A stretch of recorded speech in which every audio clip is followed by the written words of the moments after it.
Zrče med mladimi veljajo za meko razvrata in alkohola, a razuzdane zabave in vse, kar pride z njimi domačinom, zmeraj bolj načenjajo živce. Mnoge motijo hrup, nemorala in pomanjkljivo oblečena pijana mladina, ki smeti mesto, odganja družinski turizem in ignorira lokalno kulinariko, kulturo in zgodovino. Nekateri lokalci in politiki zato želijo spremeniti koncept Zrč. In v čem je pravzaprav problem hrvaške Sodome in Gomore?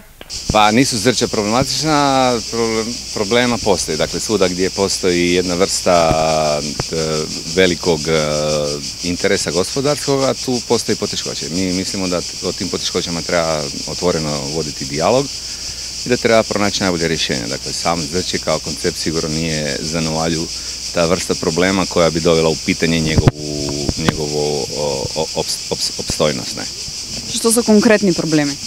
A konkretni problemi su u tome, dakle, najprije treba prostorno planski riješiti cijelo područje Zrča i s druge strane strateški treba odrediti koje je mjesto Zrča u strateškom razmišljanju grada Novalje. Ako vi vidite ta brand Zrč u budućnosti?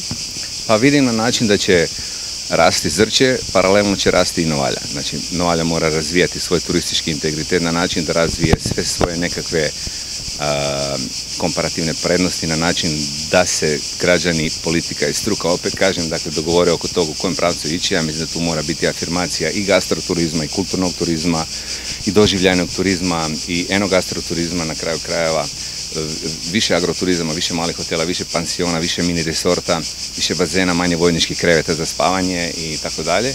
S druge strane, Zrče tu priču se sigurno može uklopiti na način da postane snažnija i, ajmo tako uvjetno reći, malo elitnija nekakva destinacija, da to ne bude baš nekakav vašar na kojem se svašta može dešavati, vlak smrti, kokice i svašta drugo. Ja bih želio da se kroz 5 do 10 godina tamo proda 50 paleta šampanjca, recimo, ne.